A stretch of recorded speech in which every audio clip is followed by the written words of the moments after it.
Good morning, good afternoon, and good evening, one and all, and welcome to Virtual Motorsport Online's TCUK Championship for Round 9, races 25, 26, and 27. Tonight, we return to the home of UK motorsport, Silverstone, for our penultimate round of this year's championship.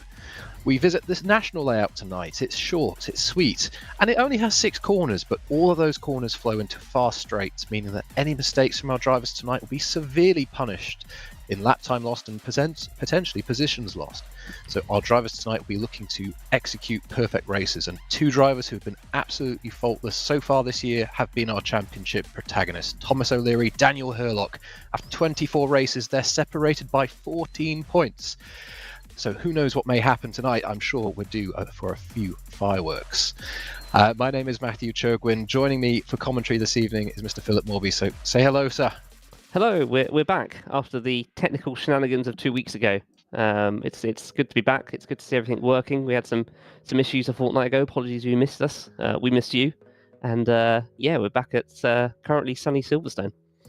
Currently sunny Silverstone. We don't think there's a chance of any wet weather yet, sadly. But the national layout, Phil, I alluded to it just now. It's an interesting challenge for the drivers. It's very fast, it's very flowing, and of course with our boost system powered by HEMS, I think we're going to see a slightly shaken up grid tonight.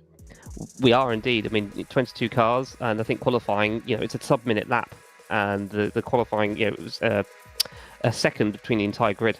So it's fast and furious around here. Not many turns, not many overtaking opportunities. It's our 2 favourite words there, fast and furious. That's what we'll be seeing here tonight. So as you can see, a fairly simple looking layout, but there's some tricky corners in here, some big braking zones, and it does typically obviously favour the drivers who have got themselves a well sorted car and can make the most of their straight line speed. As mentioned, this is our penultimate round. We do have one more after this. We have been visiting all the wonderful race circuits that the virtual United Kingdom has to offer, and you'll be able to join us in 2 weeks' time on the 19th for our grand finale at Brands Hatch GP. 3 more races. We will hopefully be there. Well, I will be there. Phil, you're skiving off on holiday, aren't you? So I'm actually on holiday. This is my final race evening. Technically, mathematically speaking, the championship could be wrapped up, but it would take an absolute travesty from Hurlock's side to basically get nil points and O'Leary to win everything with that 12-point gap between the two. So I don't think it's going to be wrapped up tonight. But we may see other championships wrapped up. Yes, we'll be keeping an eye out for it. I believe Phil's going to be live with the adding machine, so we'll have to, of course, call it provisional. But yes, we will try and keep you up to date. Well, we have been obviously keenly keeping an eye on our Drivers' Championship. There's so many other little championships going on, be it for the independents, for our Challenger Cup, I beg your pardon, as well as those going for fastest laps and fastest sectors. So lots to keep an eye out for, and we'll be calling that best we can as the evening goes on.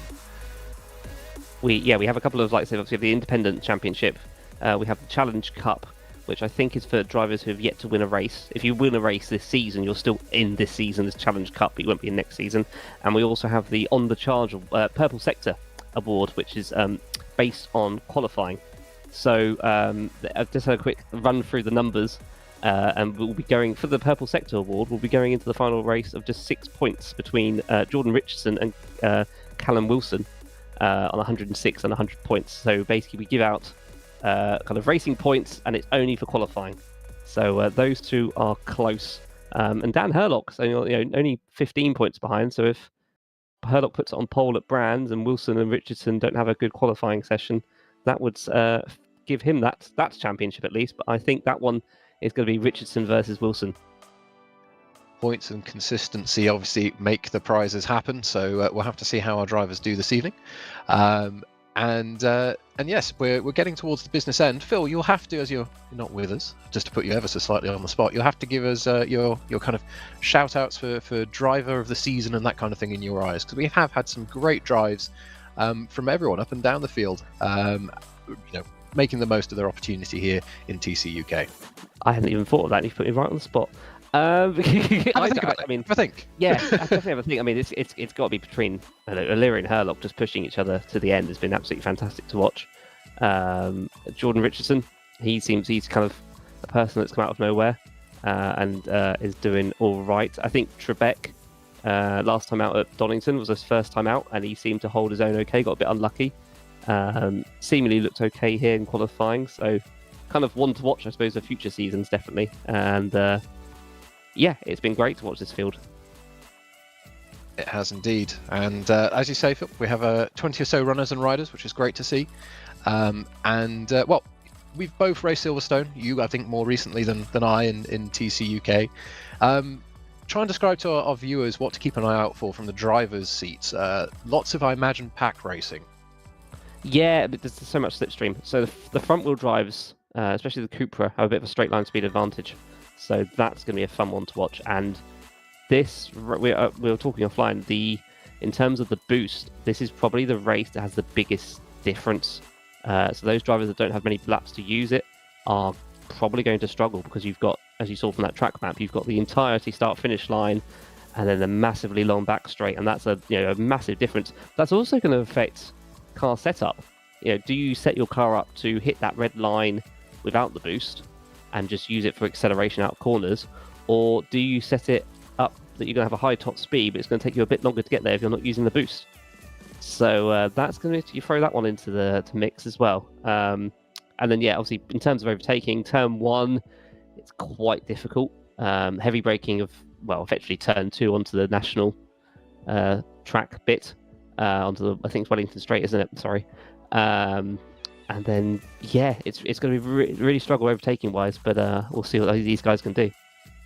Absolutely. And one of my and this is a strange thing to have a preference for, but one of my favourite trackside cameras in R Factor 2 is actually on this circuit, watching cops, because if, and hopefully we'll get a chance to see it a few times as well tonight, you'll see how much the cars move around. There's a bump into cops, very fast right-hander to open up the lap, and it really does unsettle a car, and it does make it move around.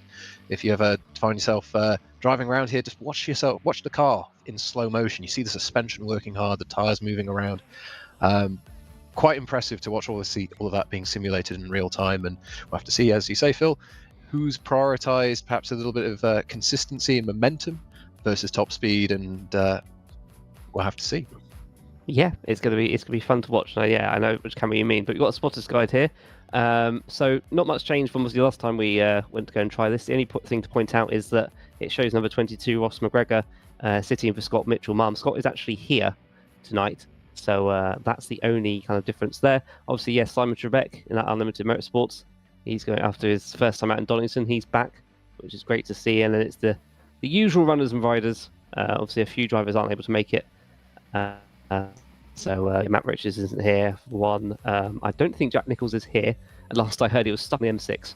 So good old real life shenanigans, I suppose, getting away with the virtual shenanigans. But yeah, so like I said, quite a few runners and riders that have stuck it through and through, and also a few penalties to go through as well in the moment.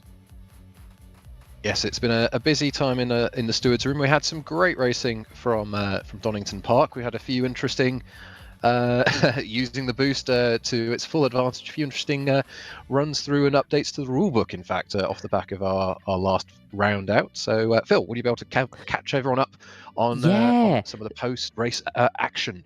Shenanigans, yeah, shenanigans is going to be that word I use all evening, isn't it? So, our cameraman pointed out that one of the Astras had a damaged front end pushing his teammate Herlock.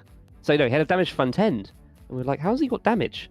And we realised that basically the team were doing was the Herlock didn't have much boost because obviously he's second in the championship, and his teammate was using his boost to basically bump draft him along and used his boost. Technically, there is nothing in the rulebook saying that isn't allowed. It happens, obviously, in many other racing leagues, but they don't have the boost. And it was the use of the boost to push the teammate along, which effectively that's now been outlawed. Using your boost to push another driver is now a legal move, and can be reported and will be actioned by the team. So it was very much a kind of that was a good find of the loophole in the old book, but don't do that again, thank you. So that loophole has been closed. In terms of penalties, we've got 5 drivers taking grid drops. So Trebek, sadly, Emil and Carl Benson each have a 5-place grid drop going into race 1 tonight. And then Alan Smith and Louis Neal have 10-place grid drops going into the race, which will be good news for O'Leary. And we'll get a starting order to see what that all means soon.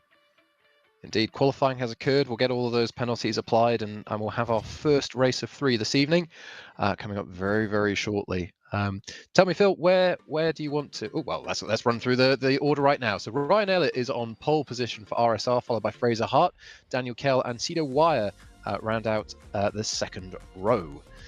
Scott Mitchell-Malm for Kings is followed by Zach Evans for Vapor Shield in P6. Jordan Richardson for Drake will start in 7th, with Luke Mitchell in his loadout Ford Focus in 8th. Jack London and Callum Wilson round out our top 10. We've then got Martha Allenson. She starts in 11th, with Ben Willis of Drake Racing in 12th. Dan Herlock, obviously our championship contender, our first of the 2, is in 13th, with Simon Trebek there in 14th. Callum Cripps of Brabham Motorsport in 15th, Emil Salberg starting down 16th with that grid drop. Carl Benton, again, another grid drop in 17th. Jordan Osborne, 18th. Louis Neal qualified 9th, starts 19th. And it's O'Leary down in 20th place. So they both are championship protagonists, got a lot of work to do. Mitch Faree in 21st and Alan Smith in 22nd as they start the formation lap and getting on with it already, because they're obviously such a short circuit, they're already halfway around the circuit. Yes, it's fast and furious. You've used the word, so have I now. It's a 50-second lap, and it's going to be pretty quick formation, I expect. And yep, our leading pair are already at Luffield, the final, or second to last, really, kind of corner on the lap. Power traction zone onto our start-finish straight. Of course, those of you familiar with the likes of Formula 1 will recognise some of these legendary corners. We have a little bit of a cut in the middle after Beckett's, just to kind of bring ourselves back to the Wellington Straight. So we get some really lovely classic corners here for our drivers to contend with tonight. It's going to be interesting to watch Elliott, obviously with his teammate all the way down in 14th, was that, I think we said, 15th. What's Elliott going to what's Herlock going to do in our picture-in-picture there? Indeed, as he comes to take his grid position, just getting himself right and well and truly into the box. You can see a few cars already angling, trying to protect themselves. We've got front wheel drive versus rear wheel drive on the front row. We'll have to see who wins out between Hart and Elliott. Engine res arrives.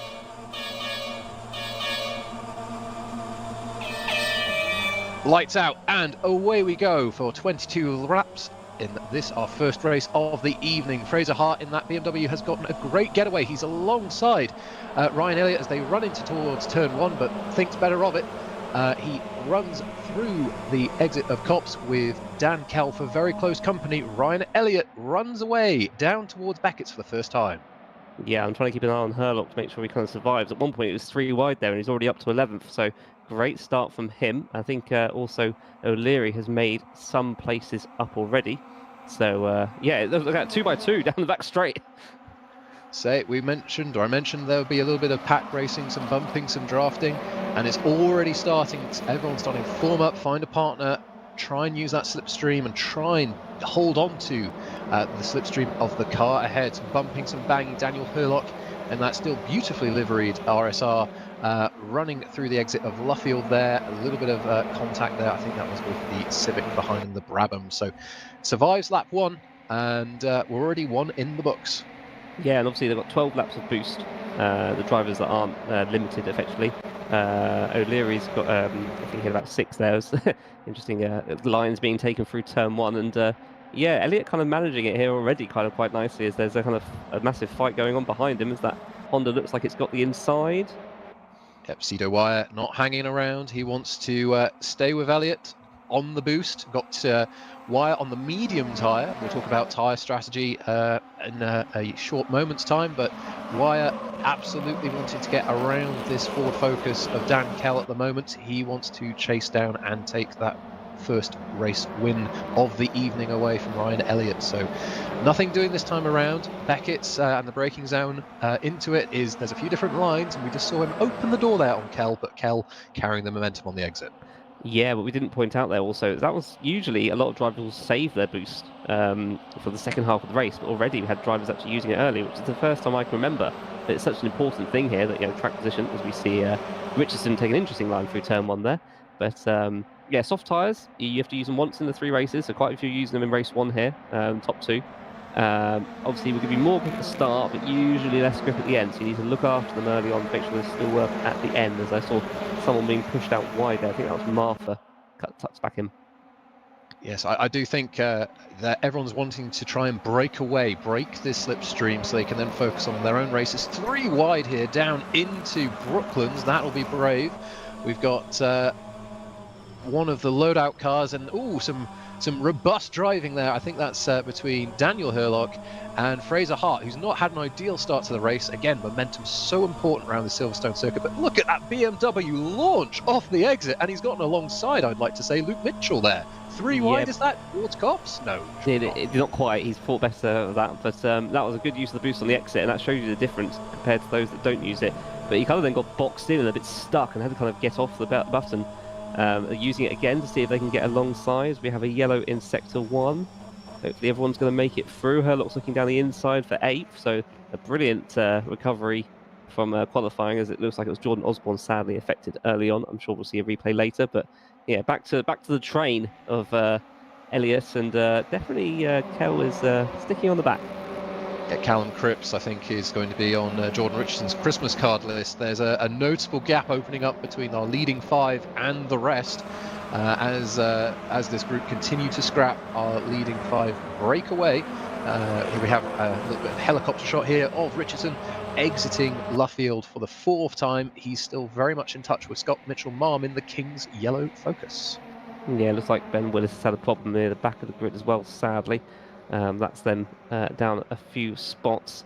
Richardson yet to use any boost also, whereas the 4 guys ahead of them have used it. So yeah, very nice spot at the moment, just kind of holding back, just waiting to see what these 2 ahead. Obviously, it does mean that Elliott and Kel, if they think about it, could work together to kind of get out of the way and make a gap. And we've got an onboard here of, I think this is of Richardson. So it looks like he's using the boost to try and get past both cars. That would be something of a move, side by side, and done it. Textbook, beautiful stuff. Can he hold it through the apex and onto the exit? Yes, he can. Lovely stuff using that boost. And yeah, I think if these 3 can work together, they will be able to catch the leading 2. It is a sprint race, but even now there's a little bit of time for cooperation, some strategy, and who knows, if you work together, you may be able to get yourselves onto that podium together. Yep, so yeah, there's a few drivers, like I said, opting not to use it. So who are the main movers? Yeah, Richardson up to 4 places. Yeah, Fraser Hart, as he said, down another place.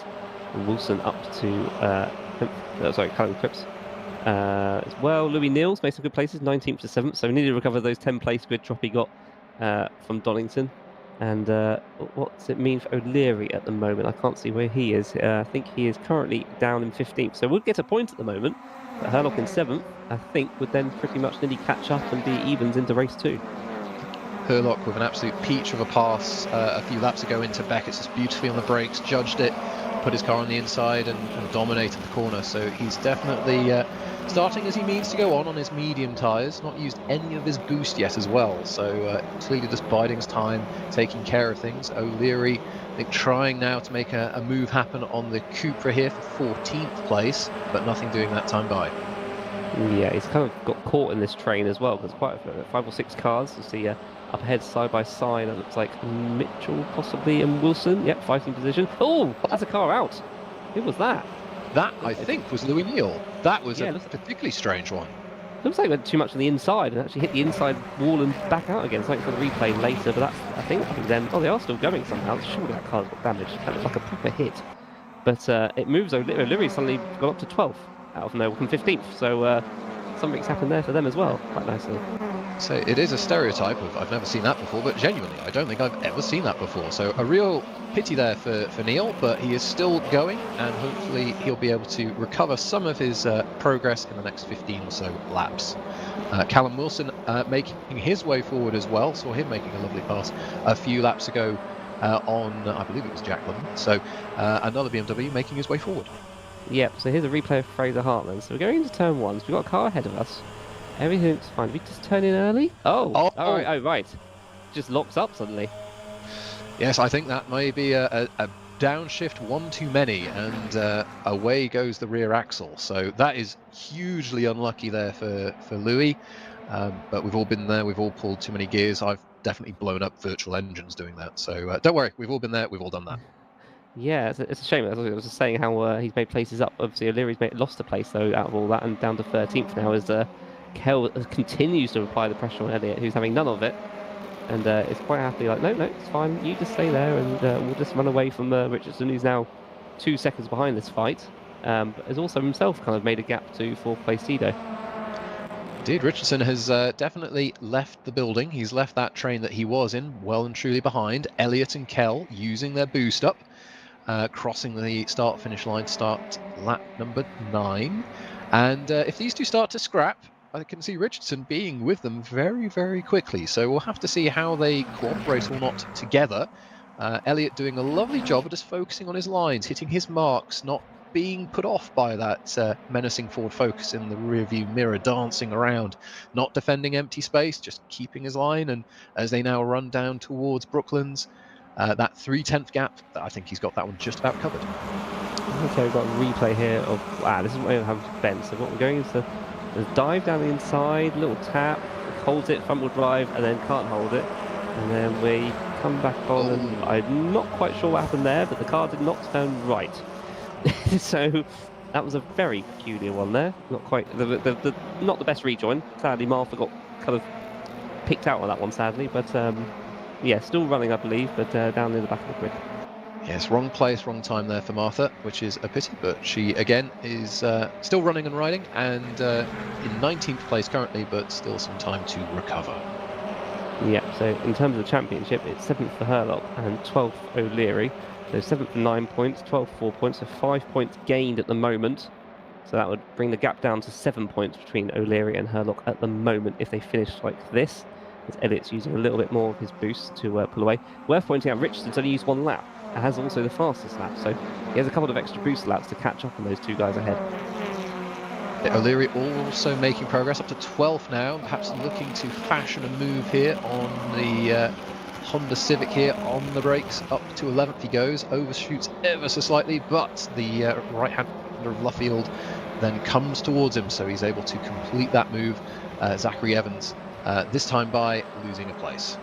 Yep, and that's another point gained for O'Leary, so it kind of reduces the damage, I suppose, of that this first race. But yeah, we're only just halfway through, so we're flying by. And Richardson using one of his boosts now to try and catch up to the likes of Kell and Elliott. Yes, indeed. We'll have to see how our 2 protagonists, O'Leary and Herlock, play this one out. I'd say the worst thing you could do is throw a half move up the inside, cause contact, perhaps damage yourself. Like some of these, just finishing in the mid-pack, normally a bit risky, particularly around the race starts, but it's all about banking those points at this stage for these 2 drivers. And with their limited boost, it's going to be, I think, hard work for them to make lots of places up, but hey, we've said things as commentators and it's not come to pass, so we'll have to see. Well, especially we've also said how many times has O'Leary won race 2, because he gets so much extra boost in that second race. So Herlock's got 6 laps of boost, O'Leary's only got 5, because they are the top 2 in the championship. So they'll get some extra boost back for the second race, which will help them. So I mean, Herlock would take this. He's ahead of his championship rival. He's gaining some decent points, and long may that continue. As we look at Richardson, kind of currently in the race's zone, using that boost to try and catch up with the 2 guys ahead, and yeah, currently on the podium. But I think Mitchell Malm is trying to break away from the guys behind. I think he may have done.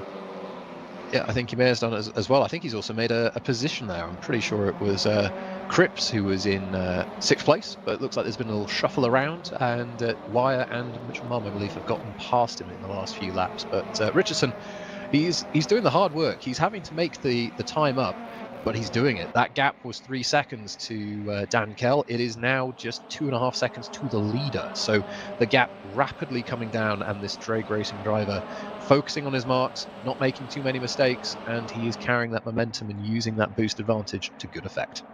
Yep, it would be a question of when he gets there. Has he still got the tyres to make those moves? Which would be the fun bit to see. Just seeing. So Herlock's in a bit of a trade. Oh, seeing a bit of a contact there. Wilson and Mitchell. Sorry, yes, it's Wilson and Mitchell, I believe. London, sorry. And the Ford, he has got ahead. So he's now trying to probably help. Bit of a fight going on down here. Slipstream battle. Who's going to come out the bravest of them all?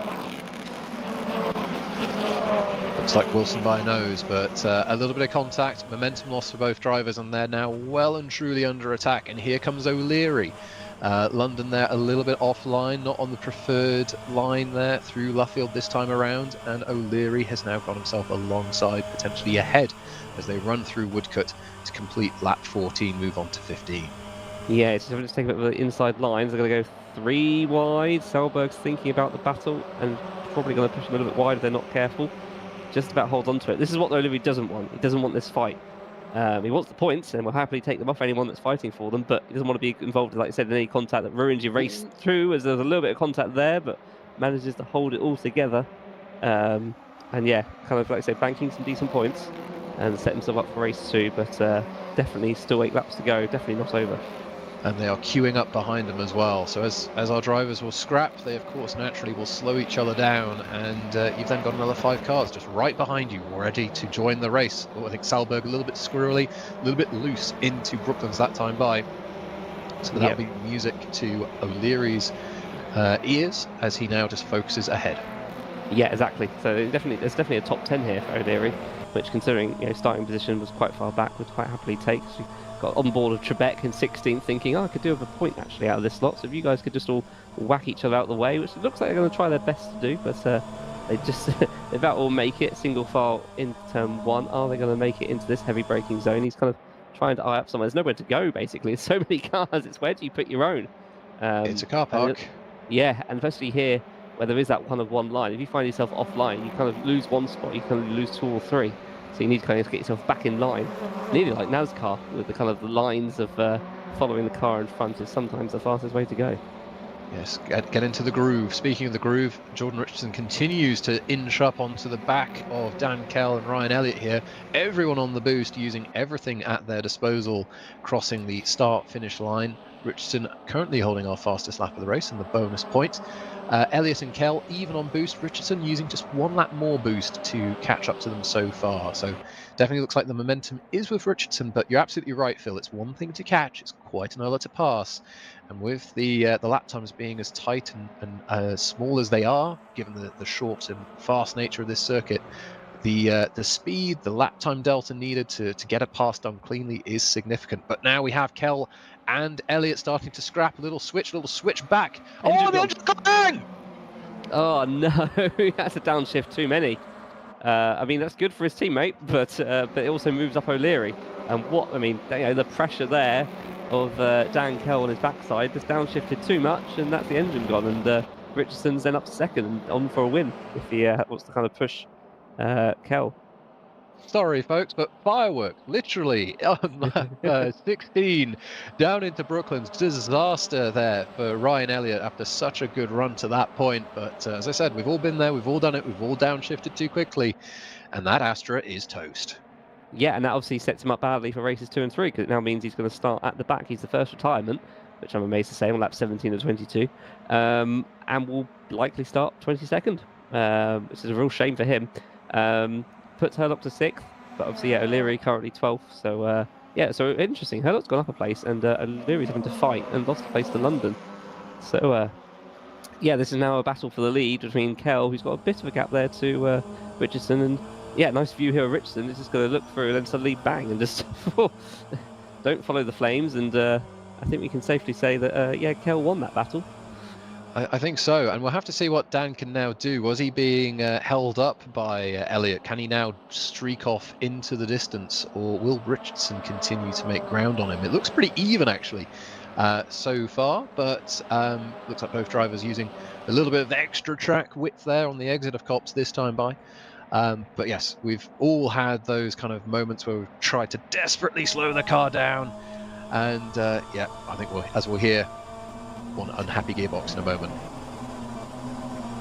Yeah, that was it. It's just locked up, and a little bit of contact with good measure, but he knows to park it up out of the way at least. But that's a shame. That's a real shame, that is. He's doing such a good job. I mean, it's going to be a fun battle to watch to the end, and it kind of gives Kell a little bit of breathing room, but Richardson's trying his best, only a 2nd behind. But so there's a yellow flag in sector 3. Have we had another coming together with anyone, or? Oh, see the wire DNF. To see him dropping down the timing tower, has he also had a downshift issue and taken away an engine? Well, maybe we'll get a replay of that one, but that's the same not for much to Cito. see. He was having. He's just pulled off the circuit, so I think something else has happened. We're going to get a replay here, so it was all fine so far. It's quite a long way. It's actually at the end of the Wellington Straight. He just just cut away for now. He just basically pulled off. So very peculiar one there. Something else may have happened though. Another technical issue possibly. I was going to say it's all coming alive in our final few laps here. I was going to say it's interesting to see how some of the rear-wheel drive cars are starting to make some headway on the front-wheel drive cars, a little bit further in the pack. Perhaps a little bit of tyre wear, but did not expect engines and other technical gremlins to be taking our drivers out as the tower there lights up with boost usage. Yeah, here we see the Cito just looks all fine. I don't think his engine went bang, did it? I don't see any flames or anything, but maybe I'm wrong. I will need to double check that one, but yeah, looks like something's happened. Certainly nowhere near as dramatic and as flame-filled, but a pity there for Cito. But as you mentioned, Brian did the same. As soon as you realise you've got an issue with your car, park it up. Don't affect anyone else. That's the main thing. Is it me, or are there wipers going, Phil? No, surely not. We can't have rain on this, can we? It's all going. I don't think it's raining! It's raining! Well, we did not expect that one. That's going to throw a good old spanner in the works. So what's happened there? I was not expecting rain at Silverstone today, but it is definitely raining, and it's starting to rain a bit harder. And we got, what, 2 laps to go, or 2 laps plus this one. And that's going to get wet. And well, everyone's on the slicks, so what we're on about, it's going to be, have to make it a bit more exciting to throw it in the mix. It will. We'll have to see how much wetter it gets. Our drivers might be okay with their now very warm but worn tyres. But this may carry on into our next few races, and we'll have to talk through what that means for tyre strategy. And, well, I think the complexion of the evening may have just changed on us. Dan Kell, though, he continues to lead. He's just minded his own business. Richardson, I think, has just dropped off the back of him a little bit in the last few laps. So perhaps he's been a little bit caught out with the additional precipitation, which has now joined us this evening. As they... Yeah. That's terrible. Yeah, he's got a 3-second gap at least to Scott Mitchell-Marm. As you see, a battle here. I mean, this Herlock up to 5th now, with all these cars flying off in front of him nicely. So O'Leary, still down in 12th. It's places for Herlock at the moment, and a big battle behind him, which is just what he needs. So Mitchell having to almost defend against 2 cars here. That's not ideal. All you can do is just hold on and hit your marks, which he's done nicely there. Wilson continuing to make his way forward in that BMW. As I mentioned, I wonder if it's just taking care of its tyres in some of these traction zones, these fast corners. Always a bit tricky for our front-wheel drive drivers to manage that as the race goes on. Another yellow flag in Sector 3. Can't quite see what's caused that one. Fraser Hart and Louis Neal looks like they've had it coming together. Something to look at later, but importantly, we're on the last lap. Just suddenly out of nowhere, it's rained, and then suddenly we're near the end. So, bit of a shame, didn't come a few laps earlier, hey? Well, I was going to say that might have helped Ryan Elliott's engine and some of the fire damage. But yes, Dan Kell, he's run the best race he could, and he's leading. So you can't really say much more than that. He put Elliott under pressure. Perhaps a mistake from Elliott gave him the position, but a textbook drive from our 2021 Drivers' Championship, 2021 Drivers' Champion, as he rounds Luffield for the final time for the first race of this evening, rounds Woodcote, and comes across the start-finish line to win race 1 this evening. Lovely drive there from the Calamity driver. Brilliant. Yeah, did everything he needs to do, kept putting him under pressure. And where's O'Leary's made a place up, obviously, with those other battles going on. So, importantly, Herlock is going to finish in the top 5. Not a bad way to start your evening. Especially if O'Leary in 11th, is he going to get that 10th place? No, I don't think so. So that's importantly Herlock 5th and O'Leary 11th. So as our drivers continue to come across the start-finish line, just riding here, I think with Jordan Osborne, our last runner and rider, still circulating at this point. Everyone, I think, is now home and dry. Good Lord, I keep doing these puns accidentally. Sorry about that, folks. But boy, oh boy, Silverstone, it's a challenging track to race. You've got to be quick. You've got to have patience and confidence in those around you. Some interesting, unexpected jokers being played, and it's starting to play out on the championship as well. A good haul of points there for Dan Herlock. It is. It reduces the. We're probably going to we'll do a top rundown of the finishing spots. So that's Dan Kell with the win there for Calamity Motorsport. Jordan Richardson and Scott Mitchell-Marm also on the podium. Callum Cripps in 4th with Dan Hurlock, last year's champion, finishing in 5th. Luke Mitchell in 6th with Callum Wilson in 7th. Zach Evans in 8th. Emil Zalberg in 9th. And it's Jack London rounding out the top 10 there. So, yeah, I'll let you carry on, Chuggy. All right, Thomas O'Leary finished in 11th, followed by Carl Benton, and the two Richards and co-racing drivers finishing line astern there. Martha Allington finished in 13th, followed by Simon Trebek in the Unlimited Esports Cupra. Louis Neal finished in 15th from Fraser Hart. Mitch Marie, Ben Willis, and Jordan Osborne finished in 17th, 18th, and 19th, with Alan Smith in 20th. And then our two did not finishers were Cedar Wire, beg your pardon, and Ryan Elliott, as we saw, leaving the lead in extremely fiery fashion. So all that means is that Hurlock has halved the deficit from 12 points to 6 between the two drivers in that race alone. So it's a 6-point gap going into race 2, and they'll both have more boost. And importantly, Hurlock's going to start a whole 6 places, ahead of O'Leary. And his teammate will be starting. So this is where you need your teammate, because I think O'Leary's teammate is starting right behind him, but Hurlock's be starting right at the back. It's yes, it's going to be, I think, an interesting second race. We're going to have some wet weather, some changes in tyre, some changes in boost, and it's going to be, I think, a little bit of it's going to be an event to watch, no doubt. We mentioned the tyres at the start. We've obviously got our drivers, they have to use a certain allocation across all of the weekends. It's a soft option tyre, which in theory should be faster, but will wear more quickly as the race goes on. 8 of our drivers used it in the first race, 5 in the next, and that softer tyre, it will tend to work a little bit better in the wet conditions if we continue to have them. So if drivers have to use the wet tyre, their option usage will move on to the next race. And well, we've got 11 drivers stacking up in the last race. So if we get some wet weather in this next one, Phil, I think we're going to have some interesting tyre strategy throughout the evening, no matter what. Yeah, this is gonna be great fun. So obviously right now we have a 5-minute gap, or 10-minute gap between race 1 and race 2, and the track's just going to keep getting wetter and wetter during that. So this is going to be very fun to see how this one plays out, because if you start race 2 and it's very it's a wet track, do you start on those wets knowing is it going to keep raining? Do you want the dries? I don't know at the moment. It's have to kind of keep an eye on things at the moment, but I can say it is still raining. I don't know about you, Phil, but with the wet weather, would you jump onto those wet tyres straight away? Would you risk it for a biscuit, as it were? I did it once at Portland International Raceway when a different league in touring cars, and won the race. There you go, managed to fit that one in nicely. I think it depends where you start. Actually, I mean, even O'Leary. So you're Hurlock in 5th, O'Leary in 11th. If you're O'Leary in 11th, do you take the risk? It's a risky move, and you don't know what the weather's doing. I mean, we didn't think it was going to rain, so we got that one wrong. So it is still raining. So it's going to keep getting wetter and wetter. I need to find out how wet the track is before the next race. So we were commenting we haven't had a wet TCUK race in some time. Well, we can scratch that one at least a little bit off. We didn't quite have the whole race, obviously, in the wet conditions.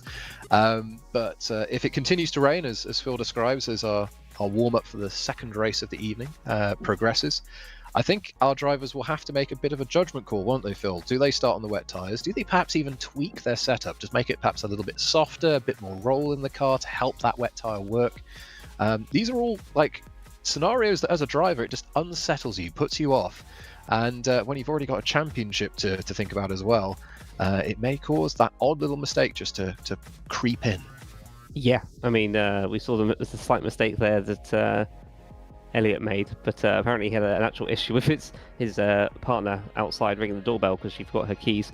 And just to really sum up what virtual racing is like, Cedo's kid woke up during the race, so had to bail out, which explains why he randomly just pulled over during that race. So hopefully all is well there. Issues that you don't get in the real racetrack is worrying if your kid broke up because you're on the racetrack. Yes, it'd be a bit strange to see a touring car with a child seat, wouldn't it? I don't think Could happen. Yeah, well, it could, but I get the sneaking suspicion it might be a bit warm and a bit loud. But but there we go. Good work. Earmuffs and and they'll like the warm. Put a little blanket on there, just cuddle up on the passenger seat. Job done. Anyway, what a weird. You can definitely tell we're nearing the end of the season. Like, what are we talking about? Children's seat in British touring cars. That's exactly what we need. Say it's one way to keep them entertained, I guess. I mean, I would love it. I mean, I've always found with racing cars, be them virtual or real, the sound of the engine, of the gearbox, there's something kind of just special. It's almost like a song.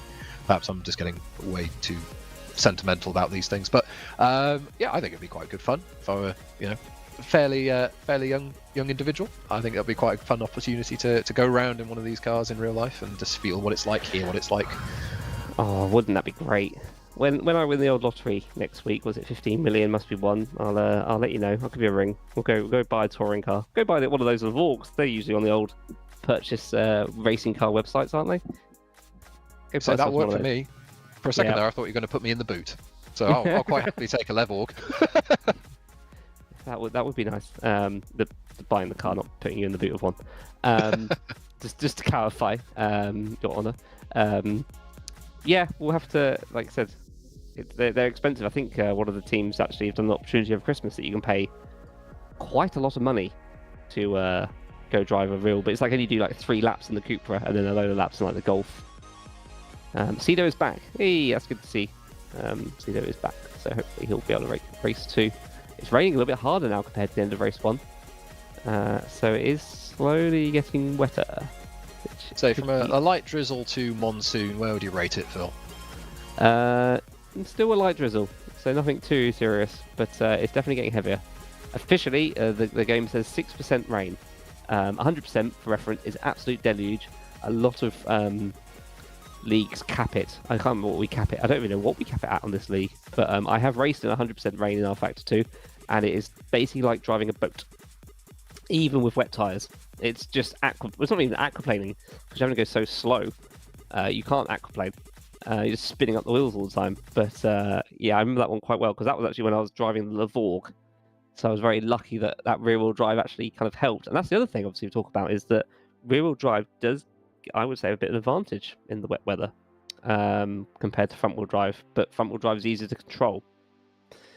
So the wet weather is a great equalizer in terms of it always weeds out that little bit of extra driving, ability in our drivers. You get those kind of incredible results where folks can kind of show their skills off. And as I say, it mentally, I think, changes your obviously perspective on things. Where what was a practiced for event, which you know exactly how the car's going to behave, well, that extra little bit of moisture just changes the whole balance of the car, and it's going to throw up a few surprises into this second race. And I think if it is just slightly wet, it's almost worse than it being a monsoon. At least if it's a monsoon, the decision's made for you. There's now a choice. Do we go for the wet tyre and hope it gets wetter, or do we stick with the dry tyre and hope that it dries out? It's starting to get into that. I'm starting to see a little bit of spray. So we're starting to get to that point where, I mean, drivers are doing laps at the moment, just getting a feel for it in warm-up. So basically during this warm-up period, the drivers are able to go out, just test stuff out while the admin team sort out how much boost each driver has, sorts out the grid for race 2 and 3. Yes, definitely sliding. I'm watching Jordan Richardson go quite wide. Yeah, definitely lap times are slower. So yeah, this is about to get quite spicy. And also, obviously, it's quite a short track, but we don't have many cars going round it at the moment. So that track is just going to get wetter and wetter and wetter. And of course, yeah, that's a fair detail to mention. If you're new to VMO, welcome. Lovely to have you along. We're racing on something simulator called R Factor 2, and it models where the drivers are obviously placing their cars, the lines they're running, and that's the bit of the circuit where the water will be lifted and moved. So you will see a dry line start to appear. That is where there'll be the most grip. But if there are not many drivers circulating, you won't get that water moved. So it's I think more cars going round. I think the better our drivers will get a feel for what the circuit conditions are like. And of course, you may want to consider the old karting lines going off those more rubbered in sections of the circuit, which may be a touch slippery. So it's going to test our drivers, I think. A new challenge. Talking of new challenges, we're having some good old technical shenanigans with our boost system again. At least it's to make the track wetter while we're waiting. But yeah, this is why we're back into the filler bit of our show. So I haven't even talked about who has Silverstone as their favourite track. I have to go dig out that spreadsheet in a minute. It may be working. Say, here's hoping. I was going to ask you, Phil, where can you race this lovely layout in reverse? I don't know. That's going to be a wait, I think, because basically, while we've been away, they have done a bit of a rewrite, including a built-in restart system, so that it should work. We're going to have to be quite quick with the grid to the point where I'm probably going to start running it down now, because they have already started moving, and we have a very short grid. So Dan Kell, look at that. Dan Kell starting on the wets. A few drivers. One of two we're hearing from cameraman extraordinaire on the wet tyre. So let's run through the grid order best we can. Dan Kell, race 1 winner, will start from pole position, followed by Jordan Richardson. Scott Mitchell-Marm will be in third for Kings Racing, with Callum Cripps starting in 4th place. Dan Hurlock will be starting in 5th, followed by Luke Mitchell. Callum Wilson will start 7th, with Zach Evans in 8th. Emil Salberg will start this race in 9th, with Jack London in 10th. We've then got O'Leary starting 11th, with Carl Benton, teammate, in 12th. Martha Allington in 13th, also on wet tyres, with Simon Trebek in 14th. Louis Neal in 15th, and Fraser Hart in 16th. Mitch Ree in 17th, with Ben Willis, obviously having that issue earlier on, starting 18th. It's Jordan Osborne in 19th, and Alan Smith, who sadly got a stop-go, I think, earlier for running wide at Luffield, in 20th. And then Cedo, obviously starting near the back now, is also starting on the wet tyres in 21st, and Ryan Elliott in 22nd. Is anyone going to dive into the pits? I don't think there is anyone. We'll have to keep an eye on the pit lane. One going into the pit lane we're hearing. It's Benson, so he's... and O'Leary. O'Leary's in the pits. In fact, there's a few all flying in for wet. So you've got O'Leary, you've got Benson, and there's a third car, which I can't quite tell who it is. Wilson going down.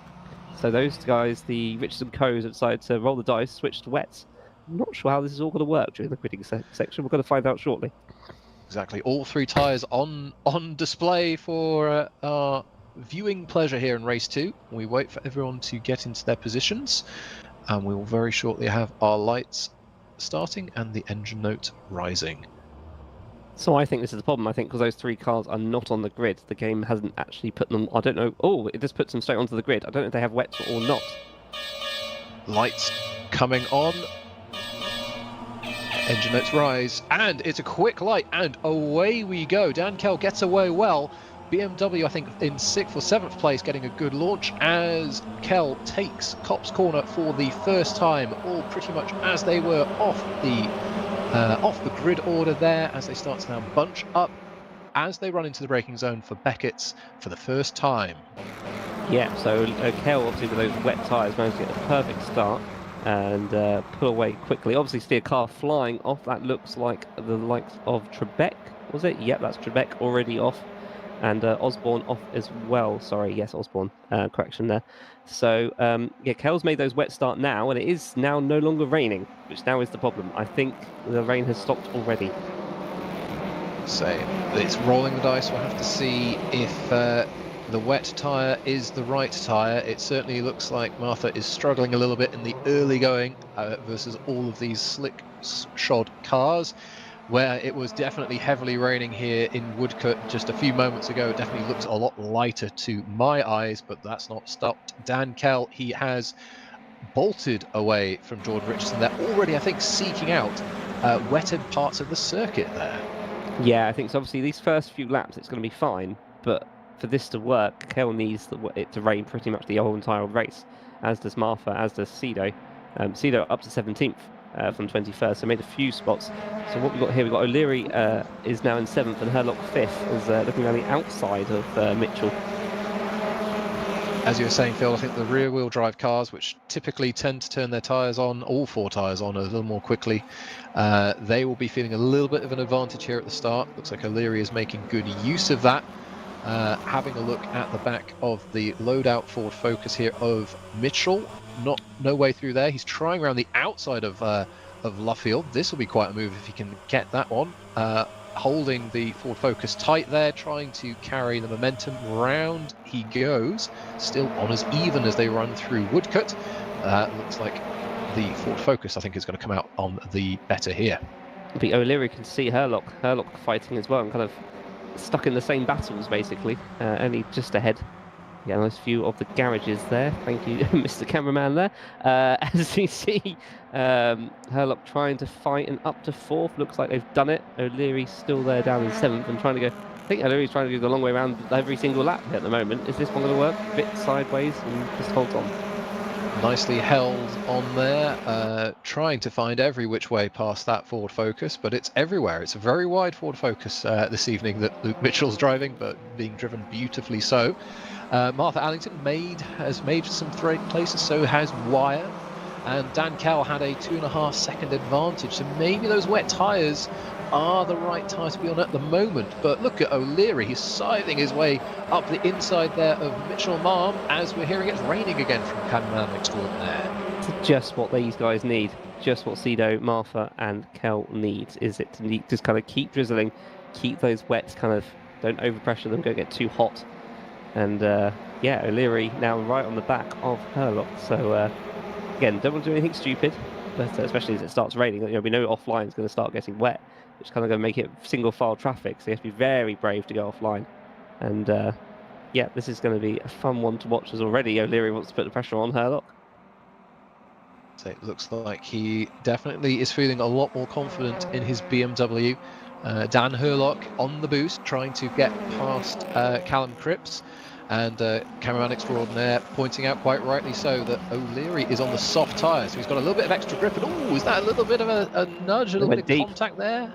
Yeah, they definitely went deep. It's starting to rain a bit more now. We're now on, yeah, it's turning from drizzle to proper rain, and this is going to get a bit spicy very quickly, as O'Leary's got the inside.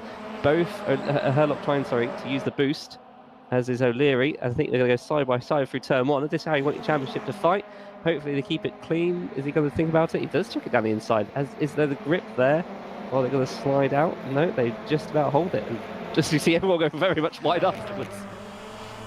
Nicely done from our leading drivers, protagonists in the championship, using all of their skills and abilities here. Still running side by side, going into Beckett's and exiting onto the Wellington Straight. I think O'Leary's got himself in a pretty snazzy spot here, but we know that that Astra is incredibly quick in a straight line. Both drivers on the boost as they go single file into Brooklands. O'Leary desperately trying to find a way past this RSR Astra. Just trying to get that some sort of that lip that he can just make use of, a little bump there to say, yep, I am still here. The gap between Kell and Richardson is starting to extend again. It got down to about 2.5, but it's now slowly creeping back up again, as I think that these wet weather tyres are starting very slowly to make sense. We're just seeing a little bit more spray happening. So yeah, these drivers now going to be a bit more tiptoey around, as the lap times have definitely gone down. We were sub 1 minute, we're now at 1 minute 3s. So yeah, it's definitely slowly getting worse out there, and that's the worry, is every lap now is going to be an excursion. Car spinning off in the background there. Benton on the exit of Copse, I think, as you were just saying, Phil, a little bit off the line and put your loaded tyre on a bit of track which is no longer grippy, and round you go. You are truly a passenger, and honestly, that sensation, ladies and gentlemen, it is the worst. You are literally powerless. The car just goes wherever it goes, and you just have to hang on for the ride. Yeah, so we're going to see here Carl Benson's here on their own. So far so good. Goes through turn 1. They're going to put it on the... Oh yeah, just very wide, and then just a little bit tap around as well, but I think the car had already gone at that point. So yeah, unlucky there. Falls back in the grid, and gives Allington another spot to 11th. I think Allington's the one to watch at the moment, as they are slowly making inroads on everyone. Absolutely agree, and while Martha may only be 11th at the moment, if the weather continues to deteriorate, these slick shod drivers are really going to start to struggle, and it could be very genuinely realistic that Oh, Martha we need to could battle make second away. place. Second, third, fourth, all together. As you see Ben Rillis go for a bit of an excursion over there. But yeah, it looks like Richardson, Herlock and O'Leary are getting very feisty towards each other just now. And just about holding on. I think this is giving an opportunity to Luke Mitchell. I think Richardson's lost a lot of time. Yeah, it's gone 4 seconds now, Kel. Definitely the wet tyres now are the ones to be on. Those guys that tried doing it and it didn't quite work are now going to regret it as Richardson goes wide again. So they're starting to struggle. Looks like everyone's starting to overshoot and miss the ideal line through Brooklands. They are not hitting those apexes. And we'll have to keep an eye on Allington, on Benton, well, Benton now in the pits getting onto the wet tyre, but we'll have to keep an eye on those wet tyre drivers because they could genuinely find themselves on the podium if the weather continues to deteriorate. Cars going wildly off the circuit there. White BMW, I think that was in the background. Here's Allington on her wet tyres going through Copse Corner. That looks pretty sensible, pretty normal. But just look at the speed and momentum she can carry, the confidence that White BMW really struggling here in these challenging conditions. Yeah, Martha's actually lost a couple of positions somewhere in all this battle. I think because they're kind of getting involved in these dry tyre battles, it's kind of holding them all up. As O'Leary is now up to second place, Herlock down to fifth.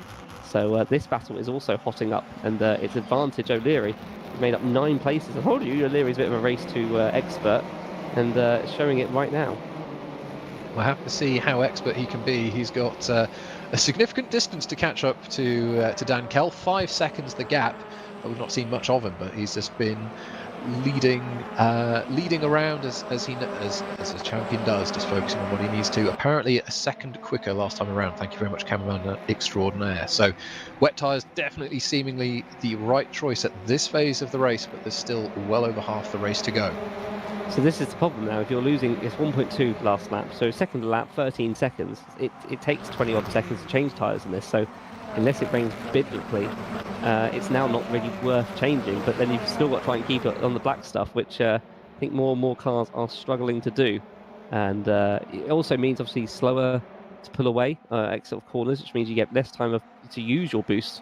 So, but there's definitely water on the track, although it is raining not quite as much at the moment.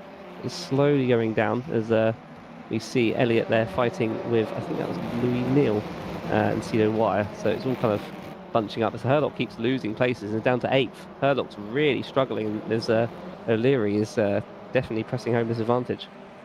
So I think one of these situations where you have so many cars physically trying to occupy the same part of track, you're tripping over each other constantly, costing each other momentum, as you were saying, Phil, not able to get the power down, not use the boost. And I think for some of these drivers with the wet tyre, with the exception of Kell, who has beautiful open road ahead, they almost can't use their advantage. They're having to be so careful to make sure that they don't crash into someone with all the extra grip and potential that their car has. Yeah, I've not actually remember a race where we're basically coming up to halfway through and it's basically 10 seconds between the top 16. They've all kept very close together. I think because we're seeing now differences in car setup and skill a bit more with that wet weather, as it's now stopped raining.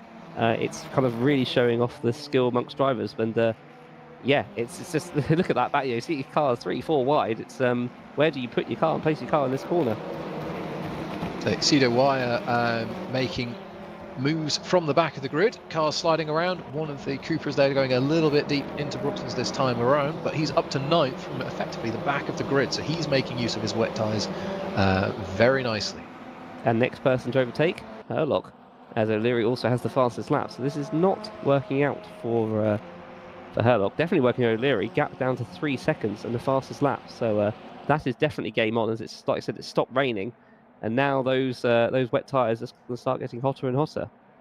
Yeah, I think Kell just about to catch some lap traffic which have stopped for tyres. So to your earlier point, Phil, stopping for tyres at this point, it's you won't be able to make the time up, you won't be able to gain the advantage unless absolutely everyone comes into the pits. Yeah, and obviously, what's the point now if it's not raining? It's kind of have to stick it out as we're seeing a bit of a battle here. 5th place, Callum Cripps. It's Luke Mitchell and Richardson ahead. So Richardson back on still holding on to that podium spot as they're going to go 2 wide. There's going to be a little bit of tap. No, managed to hold it together. As long as Scott Mitchell-Mum doesn't try diving down the inside. Bit of a tap there from Cripps onto the back of Mitchell. Luke Mitchell, that is. Yeah, it looks like they're just about all holding together. But so far, so good. Gap at the front, by the way, down to 2.6. So O'Leary is catching a hammer over fist. Tong. Whichever one that is. Why not both? Why not both? Using those soft tyres, perhaps actually in the fullness of time and hindsight, maybe the soft tyre is the right tyre to have been on. Just that extra little bit of grip that the slick compound has, and O'Leary is using it to good effect, just taking some interesting alternate wet lines, carrying the momentum round, and that 5-second gap, as you were saying, coming down rapidly using that boost, and I think Dan Kell is going to have some attention before long. Yes, and obviously it's now raining again, so it's on and off showers at the moment as we see them catch up, gap down to 1.5. O'Leary's used 6 out of the 12 laps, so 6 left of the boost, and Kell's not used any of his 5. So yeah, that's going to be a fun one to watch. Likewise with Richardson there, 5 laps of boost to go, just trying to hold on to them as long as possible. As yeah, that next shower comes along and mixes it all up again. It does indeed. So we're only just over halfway, and it would be fair to say we have to keep an eye on the tyres, the wet tyres in particular, because on a dry track they do disappear, they do burn up very quickly, and I wonder if with this often on nature of this weather, if the wets are actually starting to struggle. Speaking of which, we now have Dan Kell and Tom O'Leary basically side by side, very, very close. O'Leary now ahead on the boost. Herlock's been taken out. He's been hit by someone there, and he's falling down the order. Sorry to cut across you there as O'Leary takes the lead. It's gone from bad to worse for Herlock, down to 14th. Looks like a car slid in front of him and he had nowhere to go. So it wasn't his fault, but it just keeps getting worse and worse and worse. The championship well and truly swinging backwards and forwards. Let's have a look at the replay here, see what we can see. Hard on the brakes. He's just gone a little bit deep and he's lost a little bit of momentum. Oh, I think, gosh, yes. Fraser Hart just a little bit off the line, recovering a little bit, and unfortunately for Herlock, nowhere to go. Yep, and O'Leary is now going to sail into the distance with a 1.5 second lead over Kell at the moment. So yeah, I think you're right. I think it hasn't quite need to be more water for these wet tyres. I mean, Cedo's showing how it's done. He's up to 6th now. But yeah, this is definitely bad to worse for Herlock, down in 14th while your rival is leading the way. Carl Benson, who said pitted for wets, is actually on the fastest lap. So is a long way behind everyone, but it is now the right tyre to be on. So we'll see how that means Dan Kell. So here's Fraser Hart. So goes into the corner, goes a little bit sideways, and then taps the car in front and then just gets pushed.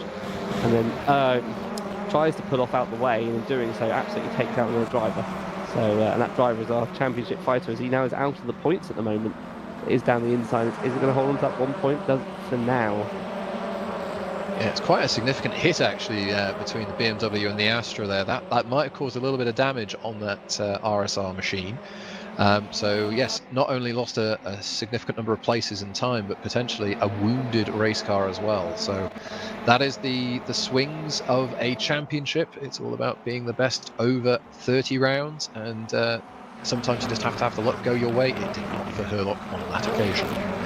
Didn't at all. Yeah, out the points of Seal, Scott Mitchell-Mum is going to come sliding on the grass, but just about holds it together. This could benefit Herlock, who gets another place possibly.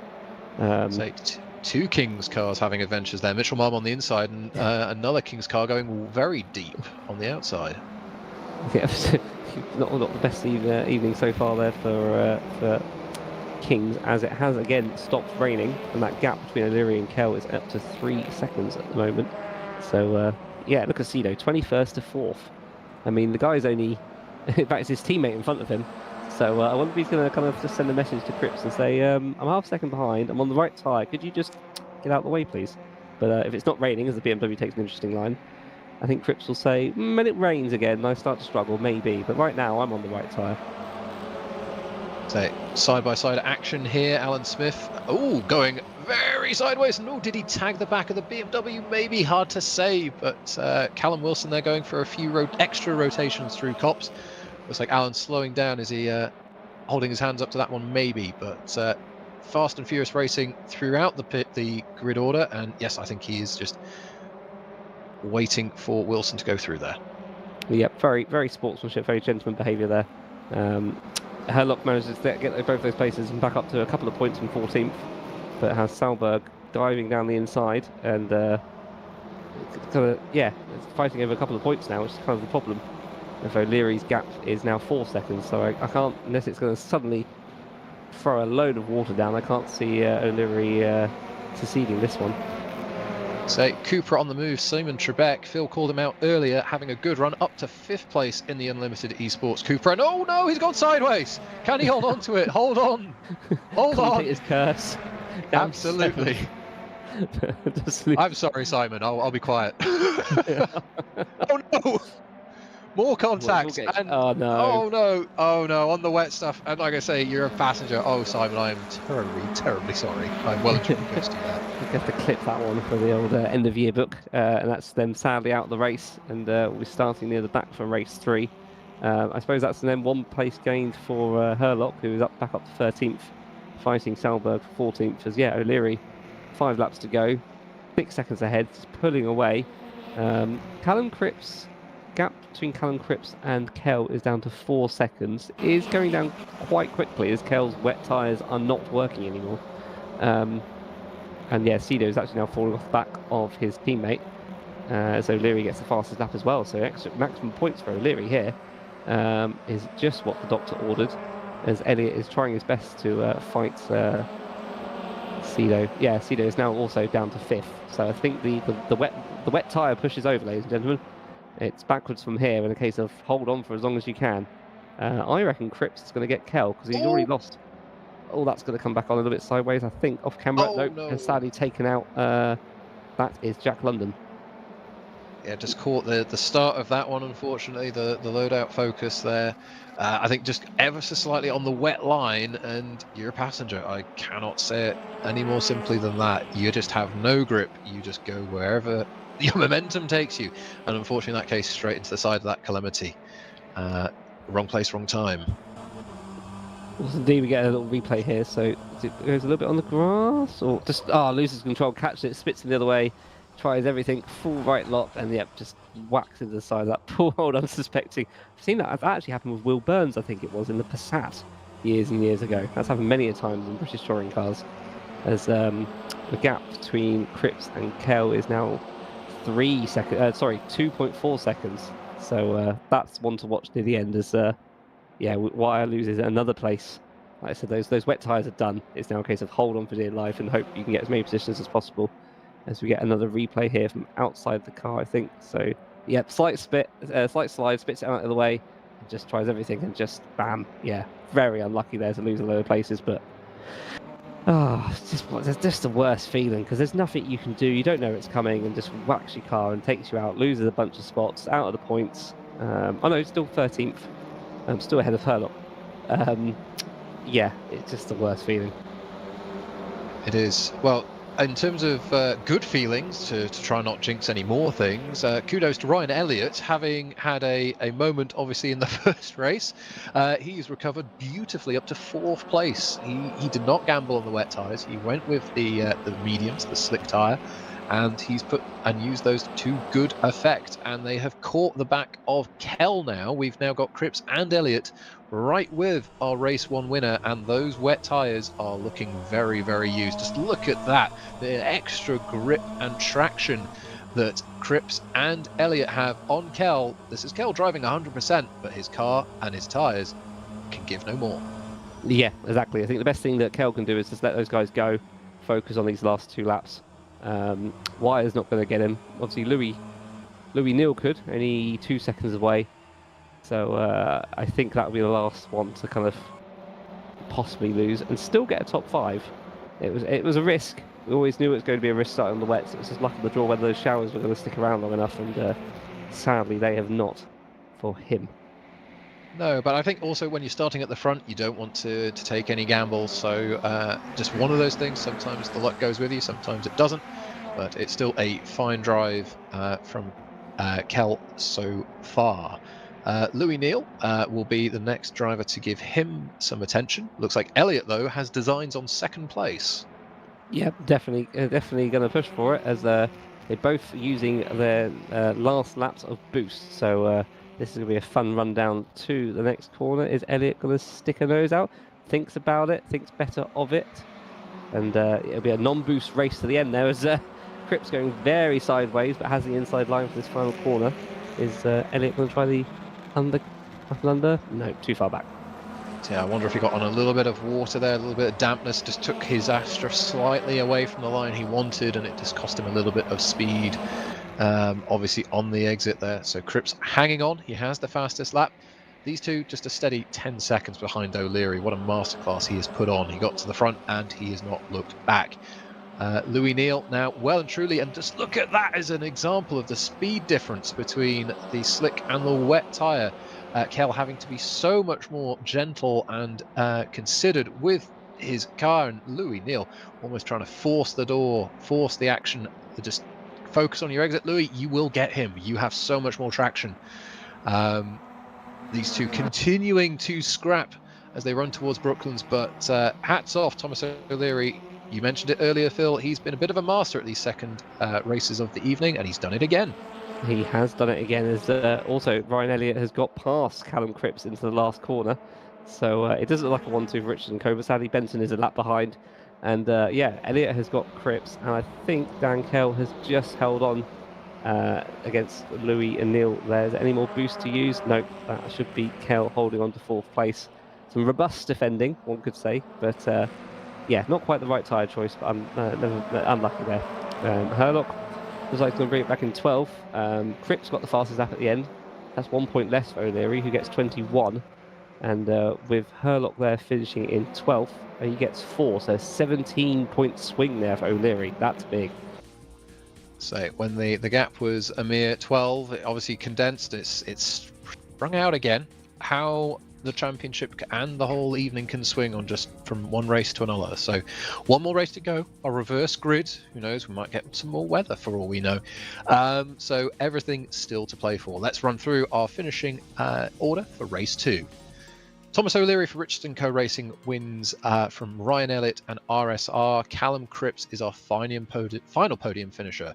Pole position and race 1 winner, and Kell brings his wet tyres home in 4th place from a very quick Louis Neal at the end there in his precious automotive racing BMW. Jordan Richardson and Cedo Wire finished in 6th and 7th, with Scott Mitchell-Malm, Zach Evans and Jack London rounding out our top 10. We then had Emil Selberg in 11th, with Dan Herlock there down in 12th place, which is going to be also quite difficult for final race 3 because he won't be in reverse pole. Oh no, it could be on reverse pole, it's full reverse, I have to check that out. Luke Mitchell in 13th, with Martha Allerton, she finished 14th. Last points there going for Callum Wilson. Alan Smith in 16th, Mitch Marie in 17th, Ben Willis 18th, Jordan Osborne down in 19th, and then Carl Benton, who pitted there for wets, finishing down in 20th.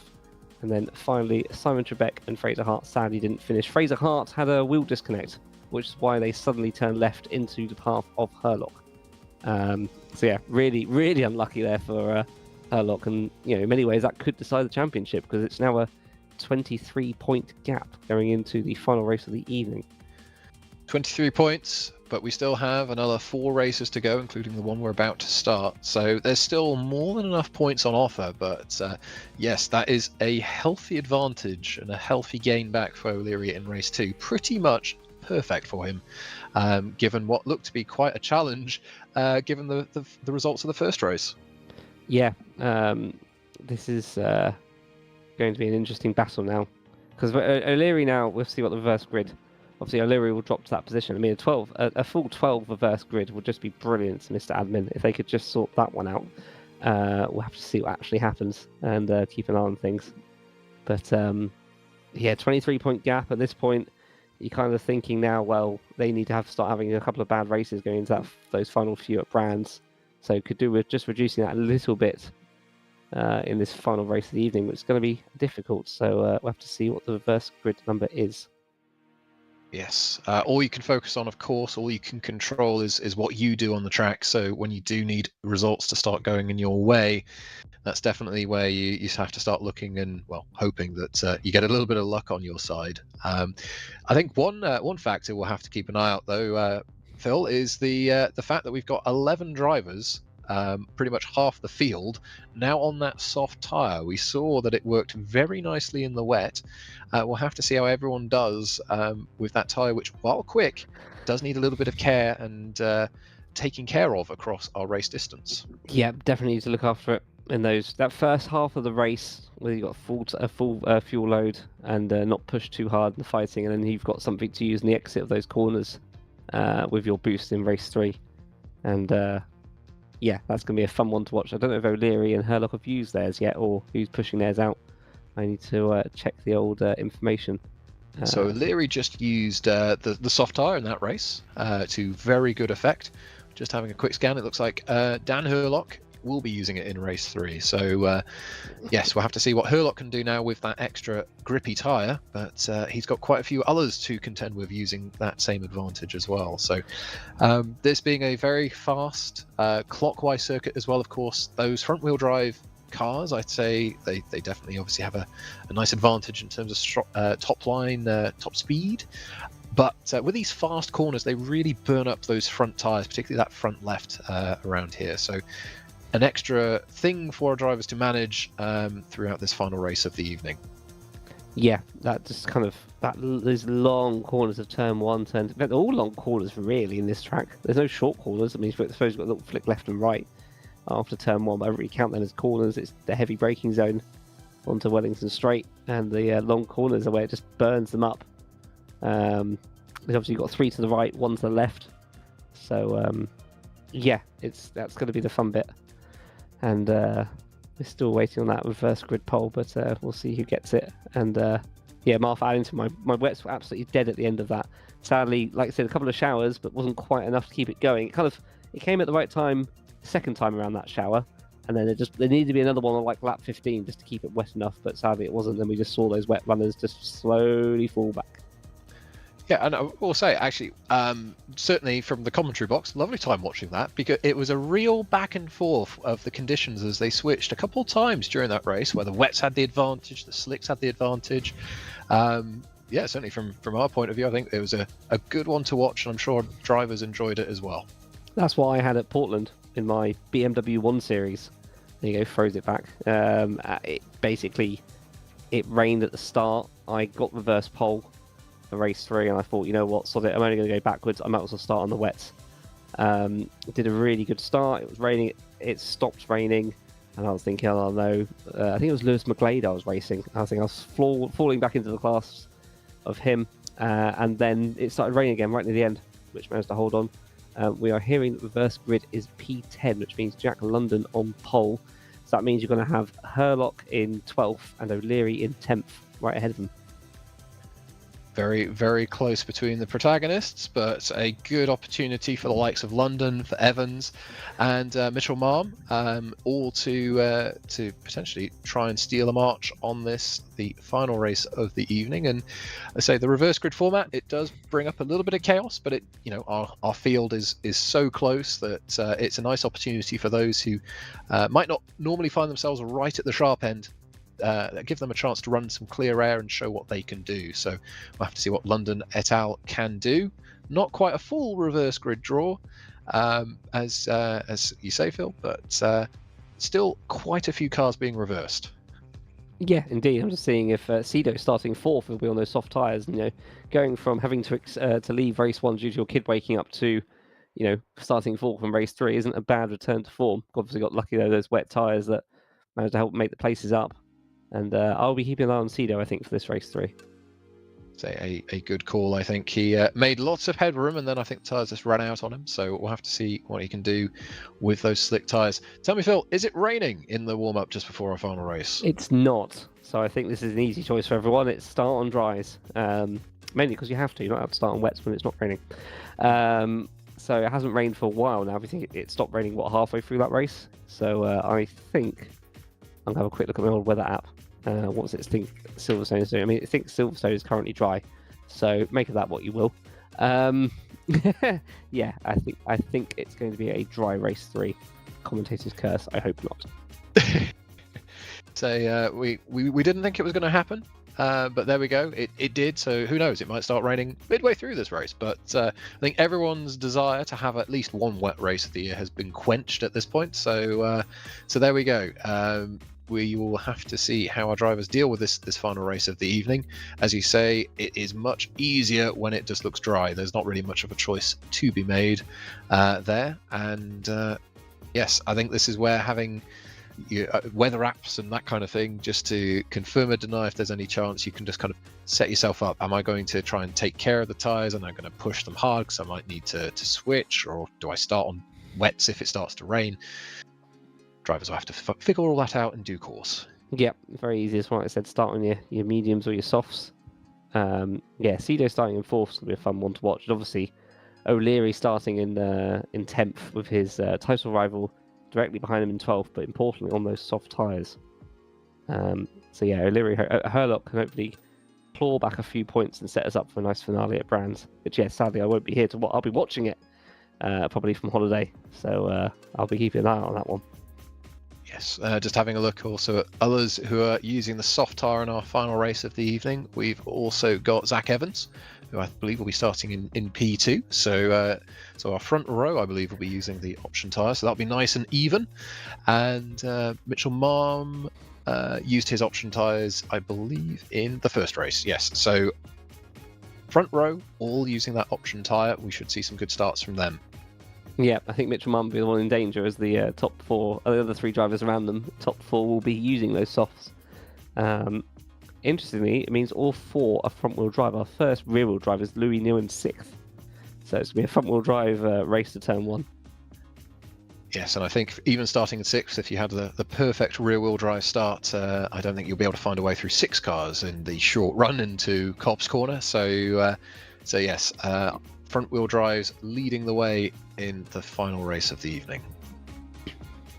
Just waiting everyone to grid up to make sure that the boost system is working. Yeah, it looks like it's actually working. So the admin is very happy.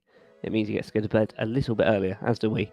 Yeah, so this will be a fun finale to watch and set us up nicely for the championship finale at Brands. Yeah, right. I really want Herlock to just claw back a few points. So as our drivers start their final formation lap of the evening, we'll run through your starting order. Jack London will start from pole position from Zach Evans. Scott Mitchell-Marm for Kings will start in 3rd, very closely pursued by Cedo Wire in 4th. Jordan Richardson then will start 5th, leading a number of medium tyre runners. Louis Neal, Dan Kell, Callum Cripps, Ryan Elliott and Thomas O'Leary, all medium runners, rounding out our top 10. It's then Salberg and Herlock, 11th and 12th, running on those soft tyres. Luke Mitchell, 13th, also on softs, 14th and 15th for the softs of Allington and Wilson. 16th, Alan Smith. Mitch Murray in 17th on the mediums. Ben Willison, 18th on mediums. Osborne, 19th on the softs. And then it's Benton, Trebek and Hart rounding out 20th, 21st and 22nd, all on the mediums. So yeah, some interesting clumps of a bunch of mediums, then a bunch of softs, then a bunch of mediums in that midfield pack. But yeah, like I said, it's going to be a fun one to watch. Louis Neal, obviously the first rear-wheel drive, but is on the mediums. So this is going to be an interesting getaway for everyone. So credit to cameraman extraordinaire for the fantastic firework pun that I used at the start. I think we'd have fireworks in this one for sure. Different tyre strategies, different drivetrains, different championship battles all going on.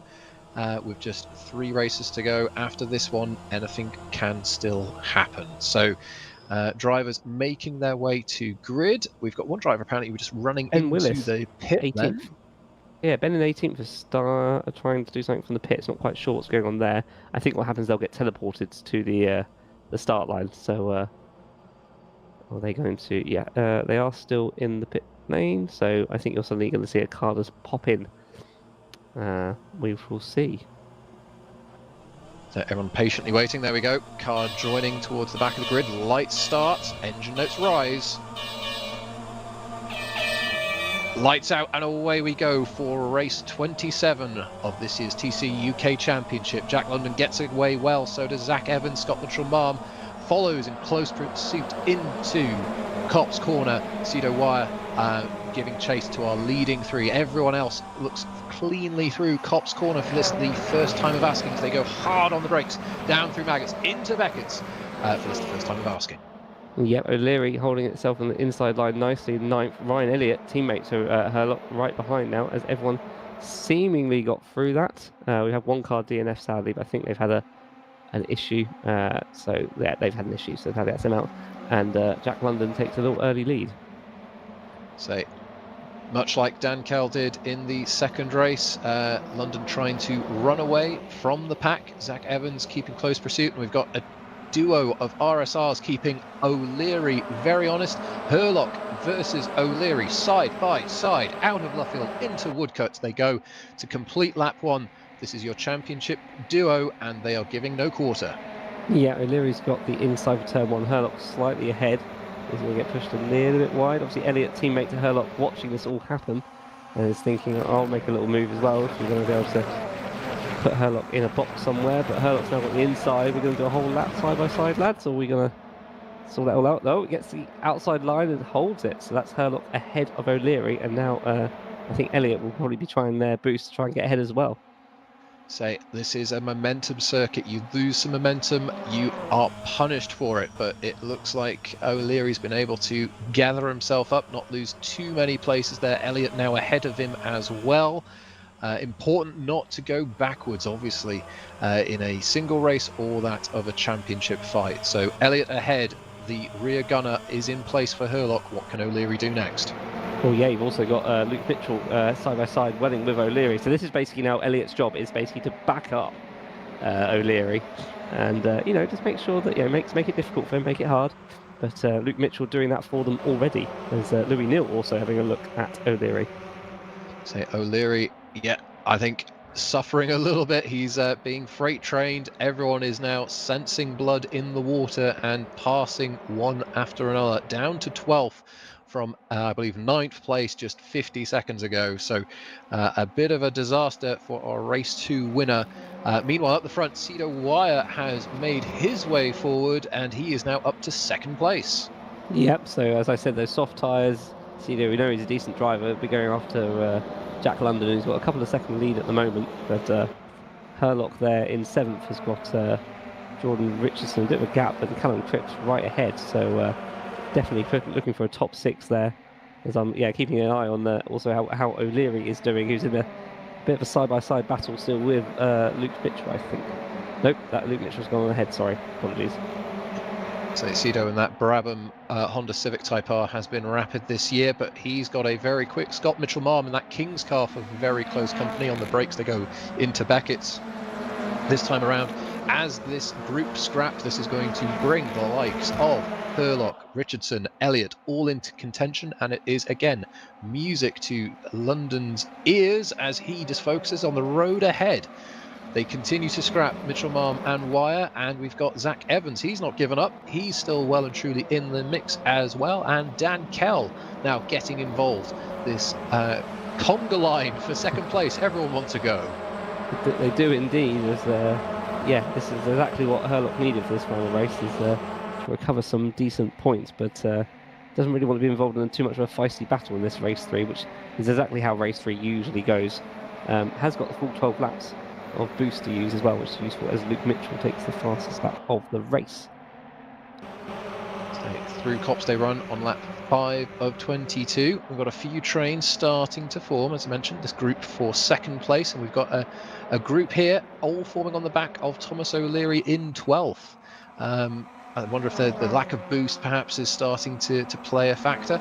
It looks like he is keeping with his teammate though, of Callum Wilson just ahead, but he's got Salberg for close company.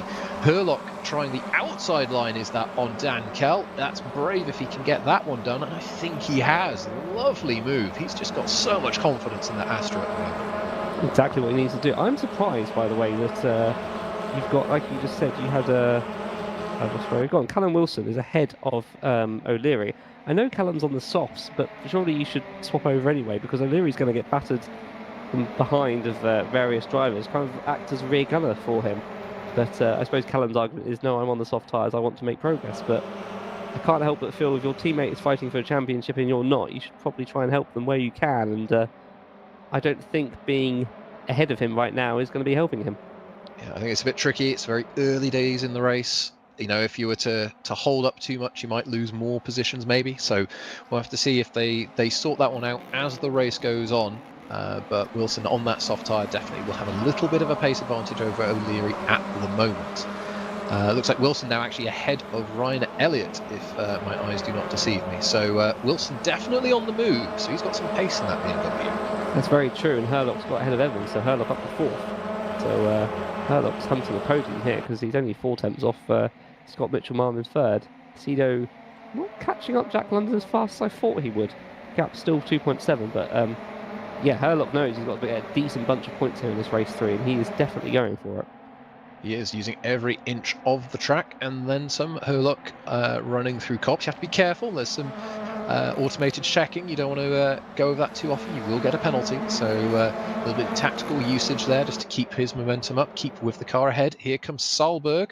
Is this for 12th place? Yes, it is. He's now got, I think, ahead. He's on the boost of O'Leary. So O'Leary definitely struggling a little bit in the early going. He's now got Ryan Elliott for close company into Brooklands, going round the outside of the RSR, does the forward focus. Another lovely move. That outside line working really well in this 3rd race. Oh, contact! Ooh. Yeah, so I wonder if this is going to happen. So basically, Elliott here is now hold up. Elliott's job is hold up O'Leary. Doesn't matter how many places you lose, as long as O'Leary loses them as well. And he's basically, playing the team game, exactly as I thought Wilson needs to do. Wilson's run up the road and said, good luck O'Leary, you're on your own, mate. Elliott, on the other hand, has went, right, I'm just going to hold up O'Leary, don't care. As long as I do it legally and don't do it unsafely, then fair game. He's going to hold him up.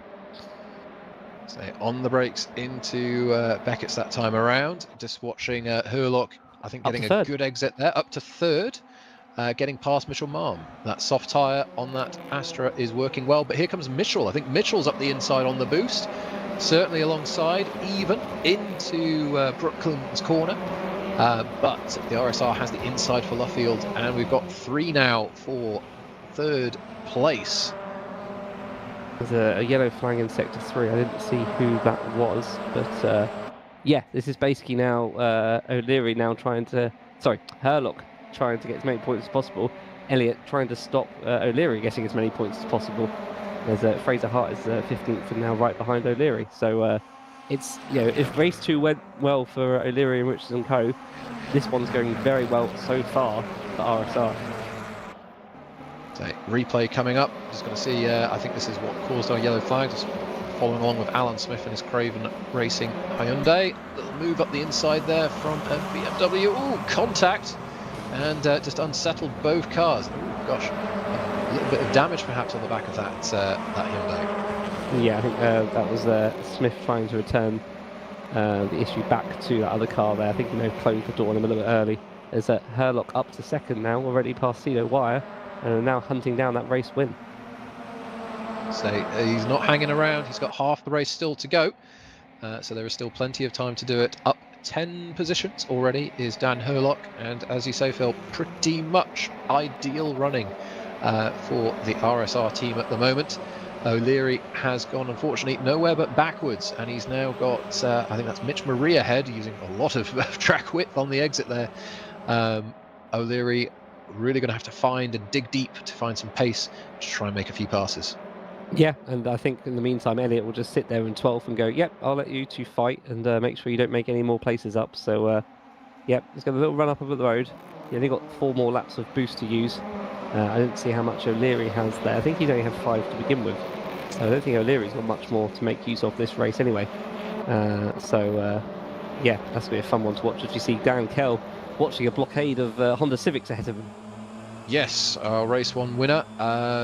Looking like he's trying to find a path through, but look, goodness me, look at the exit speed, that boost power of that Brabham Civic. Off it goes past Zach Evans there, Callum Cripps moving forward. Dan Kell through cops, carrying lots of speed over the curbs, nicely within the limits, kept his tyres on the curb, that's allowed. running through down into Beckett's, and look at that confidence on the brakes, closing up really tight and close onto the back of Zach Evans, but Evans getting a great exit there. He did indeed, as we see this gap for the lead is definitely coming down, but I think Herlock is also bringing Mitchell and friends with them. I think London either is used up a little bit tyres too early the first half of the race, or is just saving them at the moment, just thinking about later. And yeah, this is definitely a race on for Herlock. He's got about the same amount of boost as Jack London ahead as well. So using that boost as well on the exit of Luffield Corner for this, the 11th time of asking. Herlock, lights on, head down, focused, half a second now behind our race leader. This is definitely going to become a scrap before long. And I get the sneaky suspicion Mitchell et al. Will be there to join in. Zach Evans defending there from Callum Wilson on the boost himself. Good to see Zach doing well this evening. Running down into Beckett's for the 12th time of asking. Callum Wilson having a good look around the back of that Honda Civic. Yeah, Wilson making those soft tyres work. I said like he needed to support his teammate, but he's actually run up. He was about 11th at the time. He's up to 7th. So I suppose in many ways he's doing the right thing for himself and the team, but not so much for the team's championship as, yeah, Herlock now right on the back, 3/10 the gap between him and Jack London. I think this is, sadly for London, I do feel this is a case of when, not if. Yes, that Astra absolutely looks on rails. The confidence that Herlock has got, he's just attacking every corner, carrying so much speed. Both drivers on the boost, but yes, it definitely looks like the advantage is with Herlock at this point. As we say, one thing to catch, quite another to pass, and we'll have to see what Herlock can fashion. Now we've got a car stopped, and that is of, I think that's Callum Cripps is now sadly out of the race. We'll get a replay of that later. And looks like Simon Trebek may have had this. Oh, there's cars off everywhere. There's a few cars off. There's another car off to the right there. That's Scott Mitchell-Marm is suddenly off. And yeah, it looks like there's been something's gone on. It's all good news for O'Leary, up to 11th. Yeah, I think both of those drivers were in fairly close proximity, were they not? So I wonder if they've perhaps had some sort of moment together. We'll have to wait and see. O'Leary really getting feisty with Ryan Elliott going around the outside, is he, of Brooklands. He's trying, he's hanging on, he's still kind of there, and oh, contact between them as O'Leary fashions his way through that door. I'm sure Elliott will have thoughts on that one. On the exit they go, O'Leary on the boost, Elliott on the boost, and we know that Astra's quick in a straight line. Down they run towards Copse. O'Leary covers the inside, feisty driving between these two. Looks like O'Leary has his nose ahead on the entry, but lovely comeback from Elliott on the exit. I think he's there, and he's got the inside for Beckett's. Hard onto the brakes they go. Elliott completes the move. Yep, Elliott holds on. Meanwhile, teammate Herlock has taken the lead as we got a replay here. So Scott Mitchell-Marm is getting pushed along a little bit there from the Honda Civic, but so far so good. And then, oh, it's on the side-by-side with him. I think he's going to take, is he going to take someone out with him? Yeah, ooh, that explains the that Ford Focus without a rear ring just becomes a normal Ford Focus. And that explains the car that was stricken in the middle of the road. And unlucky there for Cripps to take out, just to have a Ford Focus going sideways and not really where you can go. But that'll be one for the stewards later, I feel. So while we were in replay, Dan Herlock has been able to make his way past Jack London and already has a half-second advantage. So the dream scenario continues for Herlock. He's made his way to the front. O'Leary up to 11th. He's made a few places with that drama from the replay we just saw, but definitely the third race playing out in ideal fashion for the RSR team. Indeed, we're going to get another replay here of the overtake. So good old boost, gets the inside line, and I think that's basically, yeah, signed, sealed, and delivered. There's a little bit of contact there, sends him a little bit sideways, and I'm guessing that Herlock is then able to make it around the outside. If so, fair play. But yeah, it looks like it's then going to be a boost run, I'm going to guess. That yeah, Jack London was expecting. So good use of the boost, good timed exit, and that's them into the lead. Yeah, it looks like that one will be done into Copse Corner, and once you get side by side, it is very much the car on the inside who has the main say of what happens next. So it looks like Herlock got that one done nicely and fairly. Looks like O'Leary now still trying to find his way past the RSR of Ryan Elliott, and he's now got Fraser Hart for close company, up 10 places, so a good race for Fraser here in the final race of the evening. Martha Allington also for close company. So we've got a little bit of a quad coming up here, a little conga line of cars, all trying to get into the top 10. And the more these guys scrap, the bigger this queue will fall. I mean, this is, yeah, Elliot knows exactly what he's doing, backing the other car up. He's definitely, he could go faster if he wants to, but he's read his MO is basically just back up that other car. So what you need to do is, O'Leary's lost another place, so Hart gets ahead of him. And I'm sure in a minute Hart will just kind of be let through by Elliot, although another car then loses. So it's a big old battle that O'Leary doesn't really want to be part of. Yeah, it looks like Richardson, having had some really strong pace in the first race, is struggling a little bit here in his Drake Honda Civic, and he's been falling back into the clutches of this group. Here comes Martha Allington up the inside of O'Leary. Nicely done there for Martha. So through she goes up to 12th place. But yes, it does look like that Honda Civic is a little bit of a cork in the bottle. O'Leary now trying the outside line round Martha here, just carrying that momentum. Something he's done all evening is just carry that momentum around the outside, I think catching a few drivers out. I think there's obviously the benefit of all those, also that rear-wheel drive, and give them a good exit.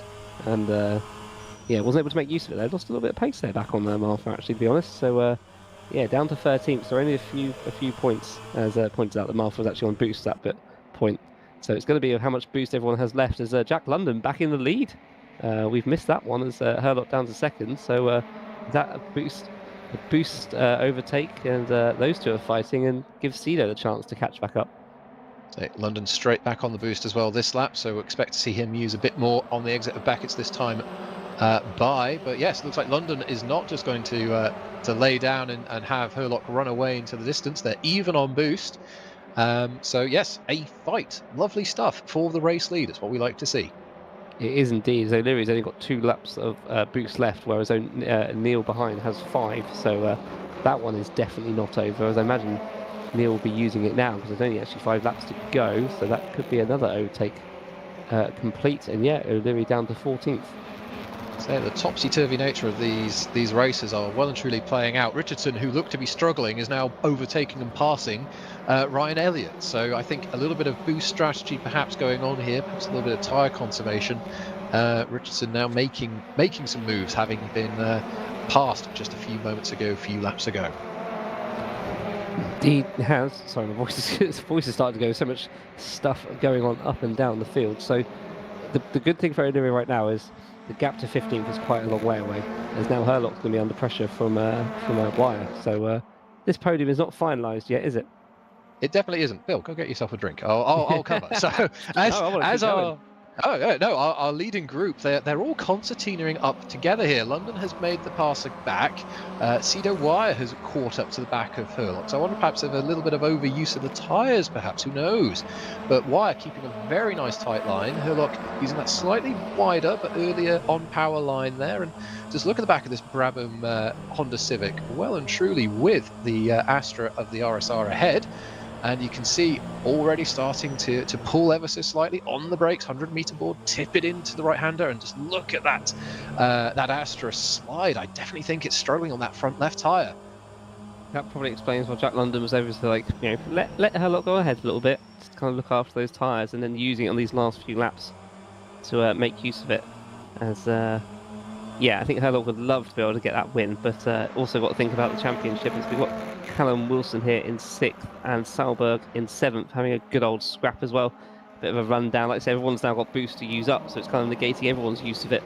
So Salberg got the inside line, going to make use of it. Yep, up to 6th. Is the BMW going to cut underneath? Yes, beautiful. Chef's kiss. Beautifully timed. Switch back, and are we going to get a second one? Maybe we will. Will he get that one closed off? Ooh, a little bit of rubbing, a little bit of touching, a little bit of trading paint. But goodness me, that was a sweet switch back from Wilson there. Fastest lap of the race as well for the Richards & Co racing driver. So lovely stuff from these two. And all of this scrapping is bringing Dan Kell into the mix. Yeah, he'll love that. Obviously on the medium, so a little bit harder, but maybe those mediums are going to benefit of the last 2 laps of the race. We've got still got Ryan Elliott, still ahead of O'Leary, still kind of like, nope, just hold him there. Let the guys ahead run away so he can't get any extra places. I think kind of pushing him back any further is going to be quite difficult, but yeah, I think the better now will be for Herlock. Hopefully he can fight for the win, or at least hold on to that second place. As we see, oh blimey, it's all kicking off here. I think it's going to be a little bit hard to do. We're going to be on to the final lap very shortly, so one last opportunity at all these corners. Who's actually got the boost and the tyres left to make use of it? We'll have to see. Fight for every position, and we have our leading trio literally bumper to bumper as they cross the start-finish line to start the final lap of this evening. They are all covered by just half a second as they run into Copse Corner. We've got a little bit of picture-in-picture of Ryan Elliott and O'Leary as well. Let's just take a look here at our leading trio.